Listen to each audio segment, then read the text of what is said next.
Hello guys, a very good morning. तो आप सबको पता है कि हम लोग गॉस लॉ पढ़ रहे थे और उसके एप्लीकेशन के बारे में स्टडी कर रहा था हम लोगों ने। तो आज हम इस लेक्चर में आपको बताने वाले हैं electric field due to infinitely long linear charge by Gauss law. मतलब हमें फाइंड करना है गॉस लॉ के थ्रू इलेक्ट्रिक फील्ड। अगर कोई लाइन चार्ज है उस पर हमारा क्या है, चार्ज कंटिन्यूअसली डिस्ट्रीब्यूट है, तो उसके कारण से हमारा इलेक्ट्रिक फील्ड किसी पॉइंट पे हमारा कितना आने वाला है, गॉस लॉ के थ्रू हम वो देखने वाला है। ये बहुत इंपॉर्टेंट है, ठीक है। तो चलिए देखते हैं। सपोज ये आपका कोई लीनियर चार्ज रॉड है या वायर है, ठीक है। इस पे हमारा चार्ज क्या है, प्लस प्लस डिस्ट्रीब्यूट है, माइनस माइनस भी हो सकता है, कोई मतलब नहीं है, डायरेक्शन बस अलग होगी, ठीक है। और ये हमारा जो वायर है इनफाइनाइट क्या है, दैट मीन्स हम बोल सकते हैं ये इनफाइनाइटली लॉन्ग है। और सपोज हमें पी पॉइंट पे, ये हमारा पॉइंट पी है और इस पॉइंट पे हमें फाइंड करना है इलेक्ट्रिक फील्ड। पी हमारा क्या है, जनरल पॉइंट है, और पी पॉइंट पे हमें क्या फाइंड करना है, इलेक्ट्रिक फील्ड। तो ये डिस्टेंस सपोज यहाँ से हमारा जो प्लेट का डिस्टेंस होगा इसका 90 पे, वो आर मान लीजिए इसको आप, ठीक है। अब सोचिए ये जो लाइन है, ये जो वायर है, उसका लेंथ क्या है, इनफाइनाइट है, और जो पी पॉइंट हमारा है वो क्या है, जनरल पॉइंट है और आर डिस्टेंस है। दैट मीन्स इस लाइन के कंपैरिजन में ये जो पी पॉइंट है बहुत ही छोटा है, नजदीक है वो, ठीक है। तो आपको पता है कि जहां हमें फाइंड करना होता है तो सबसे पहले अगर गॉस लॉ की बात करें तो हमें गॉसियन सरफेस ड्रॉ करना होता है। और हमने आपको बताया था कि अगर लाइन चार्ज की बात करें या लाइन लीनियर चार्ज की बात करते हैं उस समय हमारा जो गॉसियन सरफेस होता है वो सिलिंड्रिकल इन नेचर होता है। दैट मीन्स इसका जो सरफेस है गॉसियन सरफेस वो सिलिंड्रिकल इन नेचर हमारा होगा, ठीक है। तो देखिए सबसे पहले हमने एक टर्म डिफाइन किया, उसको बोलते हैं लेम्डा, और हमने प्रीवियस क्लासेस में इसको पढ़ा था, ठीक है। इसको बोलते हैं हम लोग लीनियर चार्ज डेंसिटी। इसका डेफिनेशन ही हुआ charge per unit length. Suppose ये हमारा जो प्लस क्यू चार्ज है वो क्यू है, दैट मीन्स ये क्यू चार्ज हमारा क्या है, ये लाइन पे डिस्ट्रीब्यूट है इस पर्टिकुलर लेंथ में। सपोज ये लेंथ हमारा जो है एल है, ये लेंथ हमारा क्या टोटल यहां से मान लीजिए एल है, और हमें पी पॉइंट में फाइंड करना इलेक्ट्रिक फील्ड, और हमारा लेमडा क्या है, डिफाइंड ऑलरेडी। क्योंकि जब भी आपका, अगर हम किसी सरफेस की बात करते हैं वहां पे हमारा सिग्मा आता है, ठीक है। अगर वॉल्यूम की बात करते हैं वहां रो आता है। दैट मीन्स पूरे वॉल्यूम में कितना चार्ज डिस्ट्रीब्यूट है, कि पूरे एरिया में कितना चार्ज हमारा डिस्ट्रीब्यूट है, ठीक है। सिग्मा हमारा जो टर्म होता है, अगर एरिया की बात करेंगे तो चार्ज पर यूनिट एरिया, अगर हम रो की बात करते हैं वॉल्यूम की तो चार्ज पर यूनिट वॉल्यूम, ये हमारा है। तो ये मेरा क्या लीनियर है, वन डायमेंशन है, इसलिए हम लेंथ की बात करें। अगर टू डायमेंशन की बात करेंगे तो एरिया, और थ्री डायमेंशन की बात करेंगे तो वॉल्यूम की बात करेंगे, ठीक है। तो आपको पता है कि ये हमारा जो वन डायमेंशन है, तो हमें एक टर्म डिफाइन करना होगा, वो हमारा होगा lambda, that means charge per unit length. That means इस पर्टिकुलर लेंथ में हमारा इतना चार्ज डिस्ट्रीब्यूट है, इस पर्टिकुलर लेंथ में, एल लेंथ में हमारा, ये एल लेंथ सपोज यहाँ तक का, और इस पर्टिकुलर लेंथ में हमारा चार्ज जो है प्लस डिस्ट्रीब्यूट है, ठीक है। तो हमें सबसे पहले फाइंड करना होगा इसका गॉसियन सरफेस, और आपको पता है गॉसियन सरफेस हमें वहां बनाना होता है जहां आपका फील्ड फाइंड करना होता है।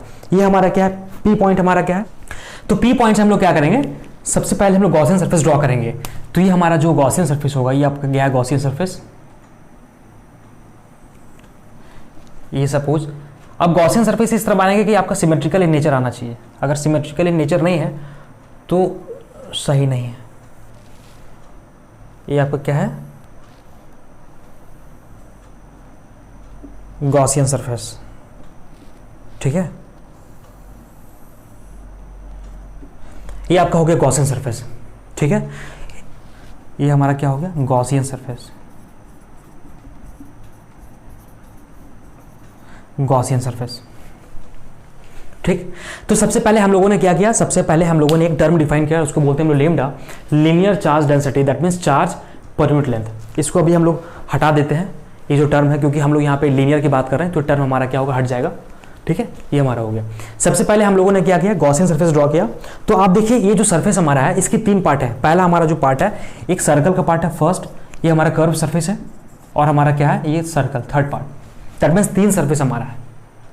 तो हम लोग क्या लिए, सबसे पहले कंसीडर अ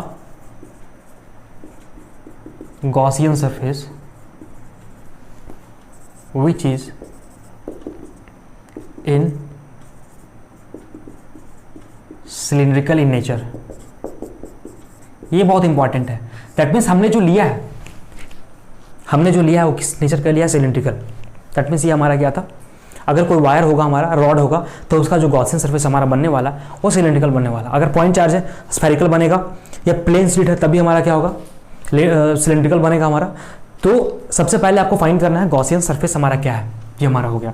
अब आपको पता है कि टोटल फ्लक्स हमारा जो होगा, total equal to φ1 plus φ2 plus φ3, ऐसा हमारा होगा। ठीक है, तो φ1 φ2 हमारा कितना आ जाएगा? अगर सरफेस 1 की बात करें, ये सरफेस की बात करें, तो ई डॉट डी एस, ठीक है, plus close surface, second surface की बात करते हैं तो ई डॉट डी एस, ठीक है, प्लस थर्ड सरफेस की बात करें तो ई डॉट डी एस। अब देखिए, सबसे पहले हम इलेक्ट्रिक फील्ड का डायरेक्शन देखेंगे। अब ये चार्ज हमारा क्या है? ऐसे डिस्ट्रीब्यूट है। आपको बताया था कि हमारा अगर लीनियर चार्ज की बात करते हैं तो चार्ज हमारा जो होता है, जो हमारा इलेक्ट्रिक फील्ड का डायरेक्शन होता है वो रेडियली बाहर निकलता है। दैट मीन्स ये हमारा क्या होगा? रेडियली बाहर निकलेगा। ये हमारा क्या है? रेडियली बाहर निकल रहा है। ठीक है, ये इलेक्ट्रिक फील्ड का डायरेक्शन हो गया। ठीक, देखिए इलेक्ट्रिक फील्ड तो हमको पता चल गया कि हर जगह इलेक्ट्रिक फील्ड हमारा क्या कांस्टेंट है, क्योंकि क्या है कि गॉसियन सरफेस का एजम्पशन ही था कि इलेक्ट्रिक फील्ड हर जगह मेरा कांस्टेंट होना चाहिए, तभी हम अप्लाई कर सकते हैं। ठीक है, पहला एजम्पशन ये था। अगर इलेक्ट्रिक फील्ड कांस्टेंट नहीं है तो अप्लाई नहीं कर सकते। दैट मीन्स गॉसियन सरफेस जैसे मैं ड्रॉ कर लिया, हर जगह मेरा फील्ड का डायरेक्शन और मैग्नीट्यूड हमारा सेम आने वाला है। इंपॉर्टेंट कंसेप्ट था ये। दूसरी बात, अगर हम एरिया की बात करें तो आपको पता है कि जो एरिया हमारा होता है सरफेस के 90 पे निकलता है। सपोज हम ये सरफेस की बात करते हैं, जो कर्व सरफेस हमारा है, सपोज ये कर्व सरफेस हमारा है, तो एरिया वेक्टर इसके 90 पे निकलेगा, इधर निकलेगा, इधर निकलेगा, इधर निकलेगा, इसके 90 पे निकला एरिया वेक्टर हमारा ds। ऐसे अगर ये सरफेस की बात करें, सर्कल की बात करें, ये आपका क्या है? सपोज ये सिलेंडर है, ये वायर है, तो इसका जो कर्व सरफेस हो गया उसका 90 पे निकला।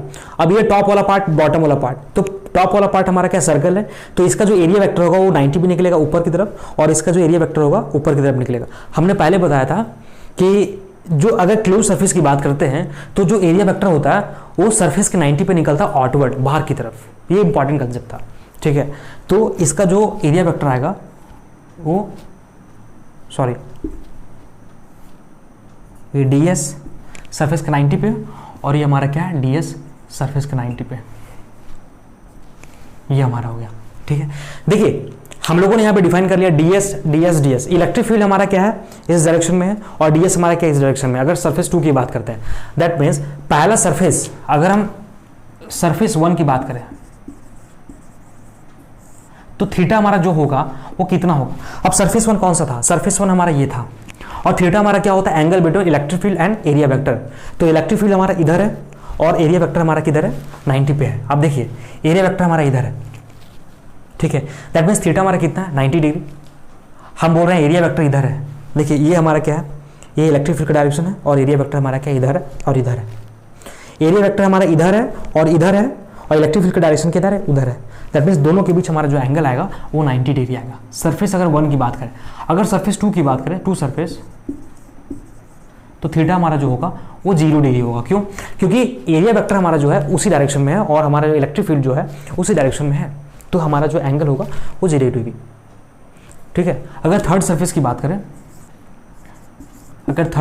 हम बात करें तो हमारा जो एरिया वेक्टर और इलेक्ट्रिक फील्ड का डायरेक्शन है वो 90 पे है। इलेक्ट्रिक फील्ड हमारा अभी भी इधर ही है। अब देखिए हमारा जो इलेक्ट्रिक फील्ड का डायरेक्शन है ये भी ऐसे आप कर सकते हैं इसको,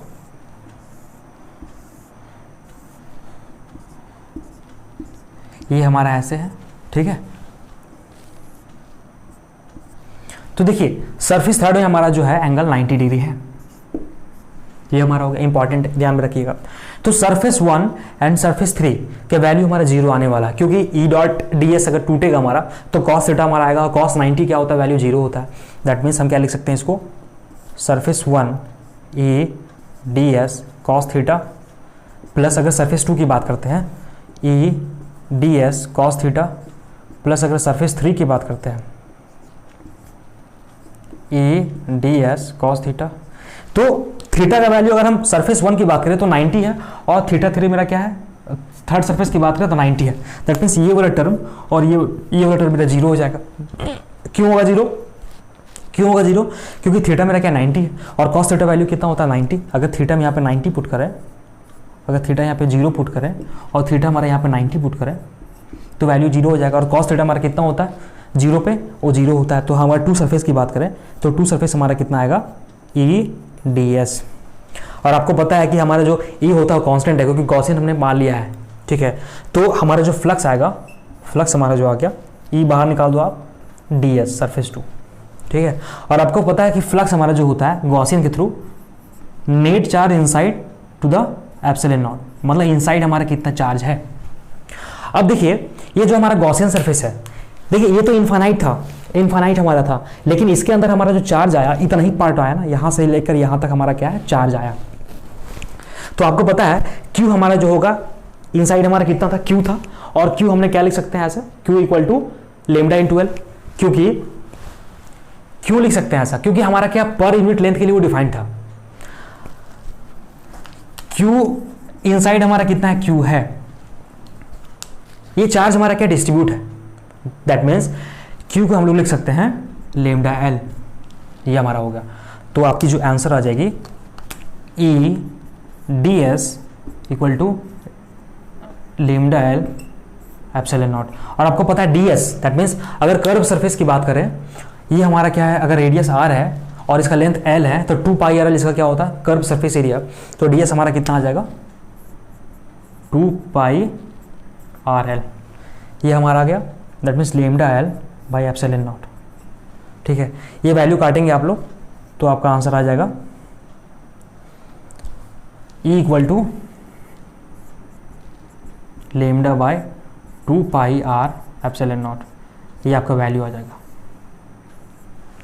ठीक है। ये इंपॉर्टेंट है। दैट मीन्स ये हमारा जो था कूलम मीटर, इंपॉर्टेंट है, इंपॉर्टेंट डेरिवेशन है। तो गाइस ये हमारा हो गया answer E equal to lambda by 2 pi R epsilon naught. ये बहुत इंपॉर्टेंट रिजल्ट है, आप इसको ध्यान में रख सकते हैं, ठीक है। और अगर क्वेश्चन में आपका चार्ज दिया है तो आप lambda equal to Q by L लिख के ये फॉर्मूला पुट अप कर सकते हैं, आंसर आपका आ जाएगा। ये बहुत इंपॉर्टेंट डेरिवेशन है, बोल सकते हैं गॉस लॉ का एप्लीकेशन जो था बहुत इंपॉर्टेंट है, इसको आप ध्यान में रखिएगा। चलिए हम लोग मिलते हैं नेक्स्ट वीडियो में, ठीक है। Thank you.